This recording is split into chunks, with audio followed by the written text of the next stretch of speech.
Sudirman lahir pada Senin Pon 24 Januari 1916 di Desa Bantar Barang, Rembang, Purbalingga, Jawa Tengah.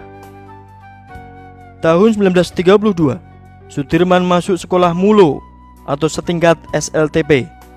Saat itu dia aktif di Hizbul Waton. Disinilah kepemimpinannya mulai terlihat. Tahun 1935, Sudirman masuk sekolah guru di Solo yang kemudian mengajar di sekolah HIS atau setingkat SD di Cilacap, Jawa Tengah. Pada tahun 1943, Jepang mengumumkan pembentukan peta. Sudirman ikut pelatihan peta angkatan kedua di Bogor. Setelah lulus dari peta, Sudirman menjadi dai danco di Kroya, Banyumas, Jawa Tengah.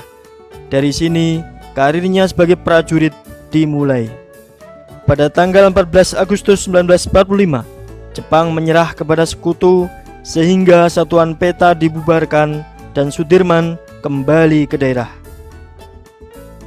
Saat pembentukan BKR, Sudirman mengumpulkan kawan seperjuangan untuk membentuk Badan Keamanan Rakyat. Kemudian Sudirman dipercaya menjadi Komandan Divisi 5 Banyumas, Purwokerto dengan pangkat Kolonel. Tanggal 12 November 1945 diadakan konferensi TKR bertempat di markas besar tertinggi TKR, Yogyakarta. Konferensi itu dihadiri oleh para komandan divisi dan resimen se-Indonesia yang memilih Kolonel Sudirman sebagai Panglima TKR. Kemudian pada tanggal 18 Desember 1945, Kolonel Sudirman dilantik oleh Presiden Soekarno menjadi Panglima Besar TKR dengan pangkat Jenderal.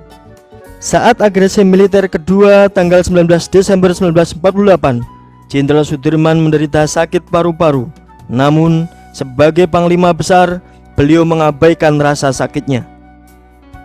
Jenderal Sudirman tetap meninggalkan kota Yogyakarta untuk memimpin perang gerilya melawan Belanda.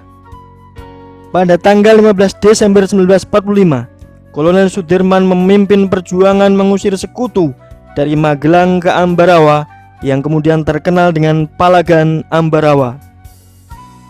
Berbekal harta benda istri tercinta, Jenderal Sudirman bergerilya dengan pantang menyerah mengobarkan perlawanan.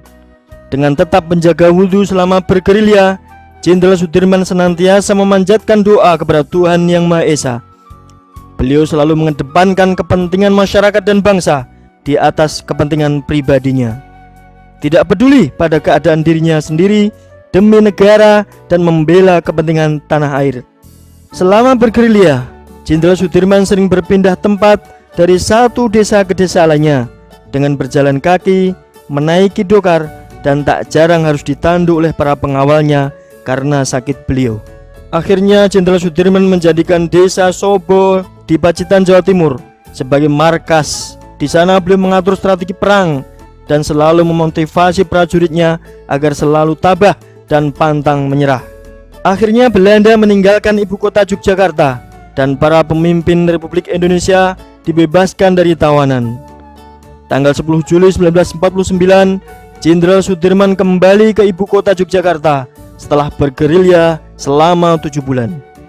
Kedatangan beliau disambut dengan penghormatan kebesaran di alun-alun Yogyakarta. Namun sekembali dari daerah gerilya, kondisi kesehatan Jenderal Sudirman semakin memburuk. Beliau harus dirawat di Rumah Sakit Panti Rapih Yogyakarta, kemudian dipindahkan ke Pesanggerahan Badaan, Magelang. Pada tanggal 29 Januari 1950, Panglima Besar TKR Jenderal Sudirman wafat dan dimakamkan di Taman Makam Pahlawan Nasional Kusumanegara, Semaki, Yogyakarta. Atas semua jasa besarnya, maka pada tanggal 10 November 1958, Jenderal Sudirman dianugerahi sebagai Pahlawan Nasional. Dan tanggal 30 September 1997, almarhum Panglima Besar TKR Sudirman mendapat pangkat kehormatan Jenderal Besar. Demikianlah kisah kepahlawanan Panglima TKR Jenderal Besar Sudirman yang telah menorehkan sejarah dengan mendarma baktikan jiwa dan raganya untuk negara.